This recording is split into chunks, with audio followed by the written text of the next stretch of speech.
Peter രക്ഷപ്പെടുത്താൻ വേണ്ടിയല്ലേ നിങ്ങൾ ലൈറ്റ് അണച്ചത്? അതെ.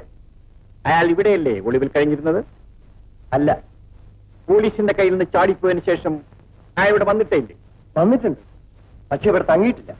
അശ്വതി പീറ്ററെ കാണാൻ കൂടെ കൂടെ ഇവിടെ വരാറുണ്ടായിരുന്നു. ഒരിക്കലും വന്നിട്ടുണ്ട്. പീറ്റർ ഇപ്പൊ എവിടെയാണെന്ന് നിങ്ങൾക്കറിയാമോ? ഇല്ല.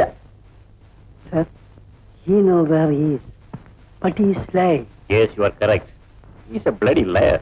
I am not a liar. You thought I am an illiterate fool? I am a retired military man. I have served as an havildar clerk in Second World War. Even the poor, I am an honest man. So don't call me bloody liar. I am sorry, Mr. Mamuka. നിങ്ങൾ പഠിച്ച ഒരാളാണെന്ന് ഞങ്ങൾ അറിഞ്ഞില്ല. That's all right. ഒരു ex military മാൻ എന്ന നിലയിൽ പോലീസിനെ സഹായിക്കേണ്ട കടമ നിങ്ങൾക്കില്ലേ? നമ്മൾ എന്ത് സഹായം ചെയ്യും നിങ്ങൾ പറയും. പീറ്റർ എവിടെയുണ്ടെന്ന് നിങ്ങൾ പറയണം. എന്നാൽ പടച്ചോനെ സാക്ഷി നിർത്തി നമ്മൾ പറയാണ് പീറ്റർ ഇപ്പൊ എവിടെയാണെന്ന് നമുക്കറിയില്ല. Please believe my word. It's all right. Thank you. വരൂ കുറുപ്പേ.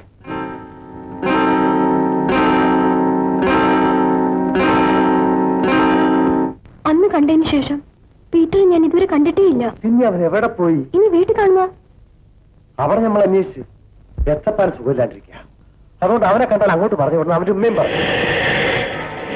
അല്ലോ ഉണ്ണിയാണല്ലോ വരുന്നത്. നമ്മൾ ഇതിനകത്ത് പറഞ്ഞേക്കാം. നമ്മൾ കാര്യം എന്താണെന്ന് ചോദിക്കുക.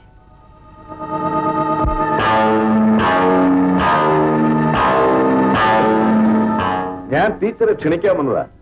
കല്യാണ വീട്ടിലേക്കല്ല, കരടിക്കുഴിയിലേക്ക്. കരടിക്കുഴിയിലേക്കോ? നിന്റെ കാമുകനെ അവരെ ഇരുമ്പ് ചങ്ങലയെ തളച്ചിട്ടിട്ടാണ് ഞാനിവിടെ വന്നിരിക്കുന്നത്.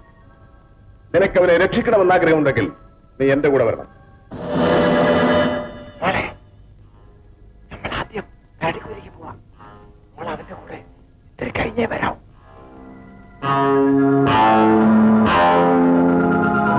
എന്താ ഇത്ര വലിയ ആലോചന? ഞാൻ നിങ്ങളുടെ കൂടെ വന്നാൽ പീറ്ററെ വിട്ടയക്കുമോ? തീർച്ചയായും. പക്ഷേ ഒരു കണ്ടീഷൻ. എന്താണ്? അവന്റെ കൺമുമ്പിൽ വെച്ച് നീ എന്റെ ഭാര്യയായി തീരും. എന്താ മിണ്ടാത്തത്? ഞാൻ സമ്മതിച്ചിരിക്കുന്നു. ആ എങ്കിൽ വരൂ. ഏതായാലും ഒരു നല്ല കാര്യത്തിന് പോവല്ലേ. ഞാൻ ഈ സാരി ഒന്ന് മാറിയിട്ട് വരാം.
എന്താ ഇപ്പൊ വിശ്വാസമായോ?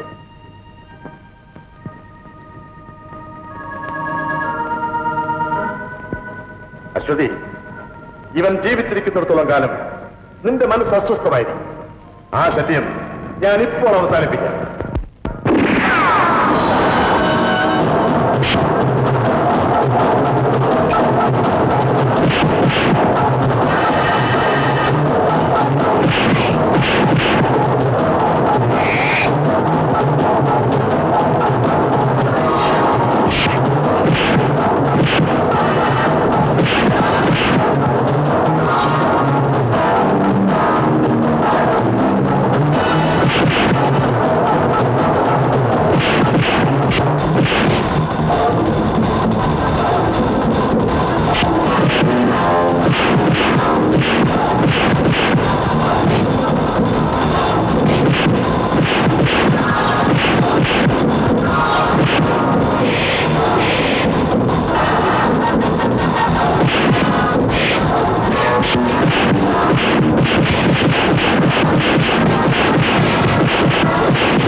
അല്ല, ഇപ്പോഴാണ് ഒരു മനുഷ്യന്റെ കോലം വന്നത്. ആ കരടിക്കുഴി കിടന്ന് ചത്തുപോകുന്നാ ഞാൻ വിചാരിച്ചത്. ഇത്രയും ദിവസം നീ എങ്ങനെ അതിനകത്ത് കഴിഞ്ഞു? അതൊന്നും പറയാതിരിക്കാൻ നല്ലത്. അപ്പാ, പീറ്ററേട്ടന് അപ്പന് സൂക്കേട് കൂടുതലാണെന്ന് ഒരാൾ വന്ന് പറഞ്ഞു. ഞാൻ പോയിട്ട് വരാം നമുക്ക്. ഞാനും വരാം. നമ്മൾ പോവാ. നീ ഇപ്പൊ പോകുന്ന അപകടമാണ്. ആ മോളെ, ജോലിക്ക് ഓർമ്മ പാപ്പി പോരാ. വീട്ടിലെ നീ വീട്ടിലേക്ക് ചെല്ല്. നമ്മളിവിടെ നിൽക്കാം. പോലീസുകാരും മരുന്ന് കണ്ടാലും നമ്മൾ വിസിലടിക്കും. ശരി.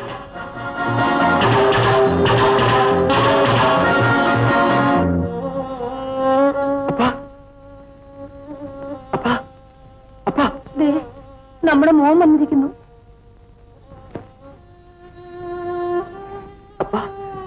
ഞാനാണ്. നിന്നെ എനിക്ക് കാണണ്ട. എന്റെ ഈശോയെ,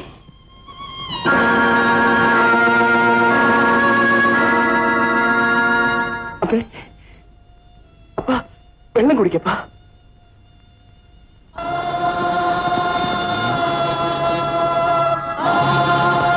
എന്റെ ദൈവമേ, ഞാൻ നിരപരാധിയാണെന്ന് നിനക്കറിയാം. ആ സത്യം എന്റെ അപ്പനെ എങ്ങനെ മനസ്സിലാക്കാം?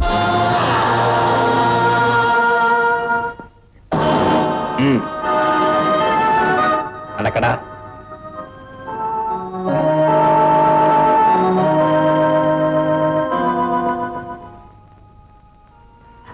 മോനെ, അച്ഛനെ ഒന്ന് വിളിപ്പിക്കണം. ഞാൻ പോയി വിളിച്ചോണ്ട് വരാം.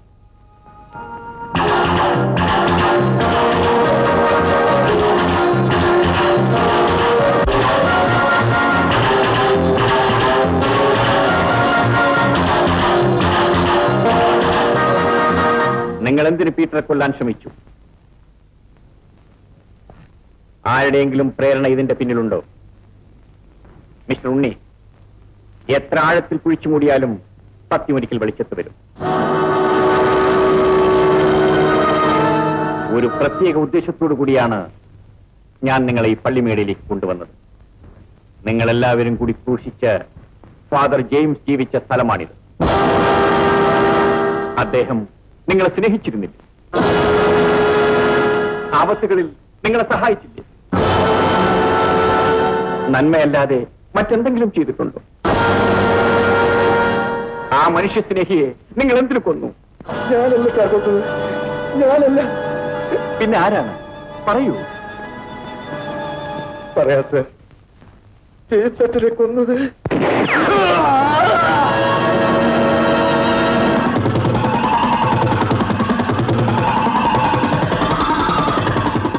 നമുക്ക് പറയാ. വാ.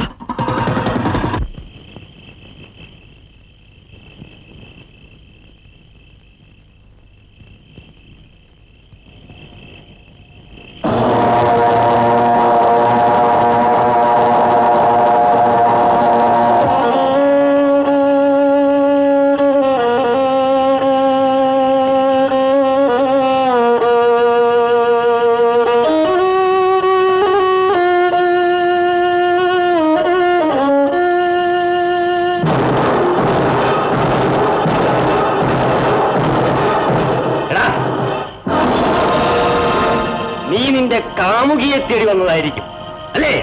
അതെ, ഞാൻ മരിച്ചിട്ടില്ല. ഇത് ഹൃദയശുദ്ധിയുള്ളവർക്കുള്ള വേഷമാണ്, ചെകുത്താന്മാർക്കുള്ളതല്ല. അതെടാ, ഞാൻ ചെലുത്താണ്.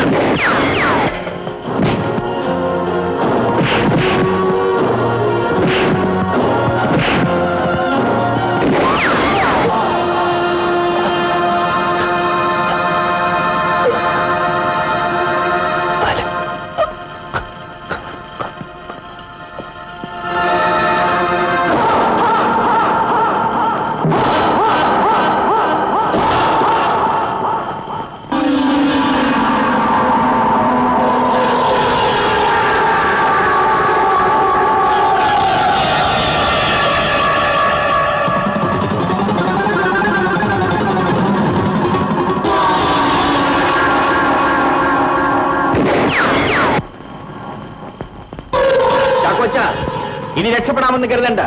കീഴടങ്ങുന്നതാണ് നല്ലത്. ഇല്ല, ഇതിനകത്ത് ആര് കടന്നാലും ഞാൻ വെടിവെച്ച് വീഴ്ത്തും. നിങ്ങൾ നിൽക്കുന്ന എവിടെയാണെന്ന് അറിയാമോ? രക്ഷയുടെ അടയാളമായ കുരിശിന്റെ മറവിൽ. നിങ്ങളുടെ ആത്മാവിനെങ്കിലും രക്ഷ കിട്ടണമെങ്കിൽ കീഴടങ്ങൂ. ഇല്ല, മരണത്തിന്റെ മുന്നിൽ പോലും ഞാൻ കീഴടങ്ങില്ല.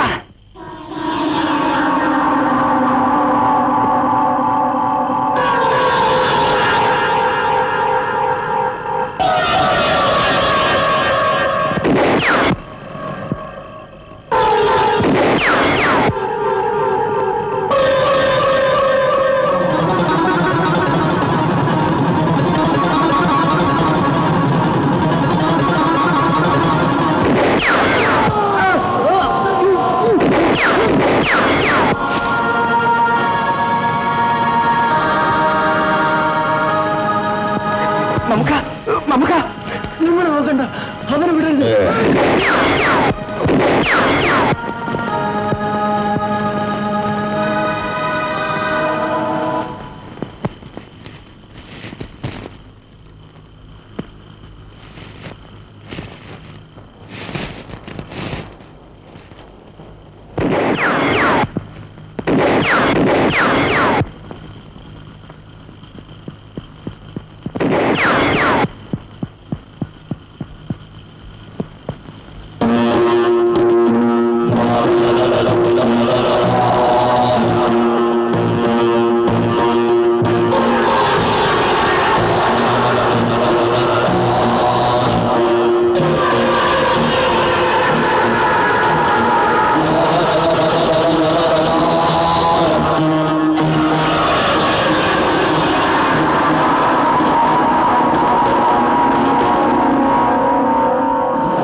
വേണ്ട സാർ, വേണ്ട. ഞാൻ ചെയ്ത പാവങ്ങൾക്ക് ദൈവം തന്നെ ശിക്ഷ തന്നു. മരിക്കുന്നതിന് മുൻപ് ഞാൻ എല്ലാം തുറന്നു പറയാം. ആലീസിനെ കല്യാണം കഴിക്കണമെന്ന് ജോണി എന്നോട് പറഞ്ഞു.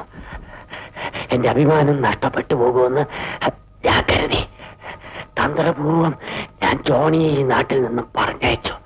പക്ഷേ ഗർഭിണിയായ ആ പെണ്ണ് ആരും അറിയാതെ ഒരു രാത്രി എന്റെ വീട്ടിൽ വന്നു. ഇന്ന് 30,000 രൂപയുള്ളൂ. വാങ്ങിക്കും. എനിക്ക് പണമല്ല ആവശ്യം. ജോണിയെ നീ മറന്നേക്ക്. ഇനി അത് സാധ്യമല്ല. എന്റെ മകനെ സ്വപ്നം കാണാൻ നിനക്ക് പറ്റില്ല. ഞാൻ ഈ വാതിൽക്കൽ പോവില്ല. പോയില്ലേ? ഇല്ല, ഇല്ല, ഇല്ല.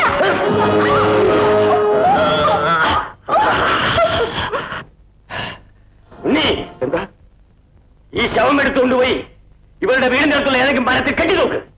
അച്ഛൻ ആശുപത്രിയിലായിരുന്നപ്പോ എന്റെ സ്വാധീനം ഉപയോഗിച്ച് അവളെ ഞാൻ ഈ സിമിത്തേരിയിൽ അടക്കി. പക്ഷേ അവളുടെ മരണത്തിൽ സംശയം തോന്നിയ അച്ഛൻ അങ്ങയുടെ സഹായത്തോടെ ശവം മാന്തിയെടുത്ത് പോസ്റ്റ്മോർട്ടം ചെയ്യാൻ പോകുന്നതായി ഞാൻ അറിഞ്ഞു. അത് സംഭവിച്ചാൽ എന്റെ എല്ലാ രഹസ്യങ്ങളും പുറത്തു വരുമെന്ന് ഞാൻ ഭയന്നു. അതുകൊണ്ട് പോസ്റ്റ്മോർട്ടം നിശ്ചയിച്ചിരുന്നതിന്റെ തലേ ദിവസം രാത്രി ഉണ്ണിയെയും കൂട്ടിക്കൊണ്ട് ഞാൻ സിമിത്തേരിയിലേക്ക് വന്നു.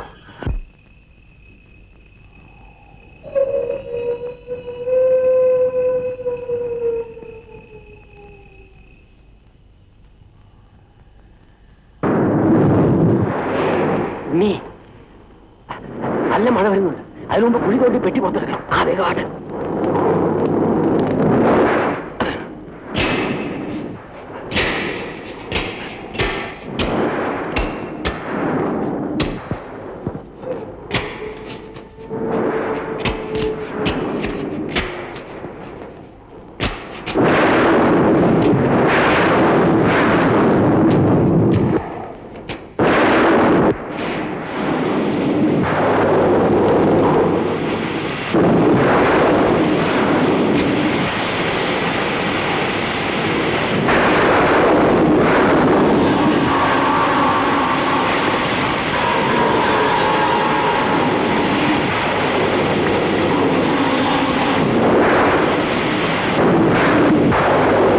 എന്താ ചെയ്യണം? ഈ ശവം പുറത്തെടുക്കണം, വീണ്ടും പറ്റി കുടിച്ചു പോകണം, എന്നിട്ട് ഈ ശവം കാറിൽ കൊണ്ടുപോയി രഹസ്യമായി കുടിച്ചു പോകണം. അവിടെ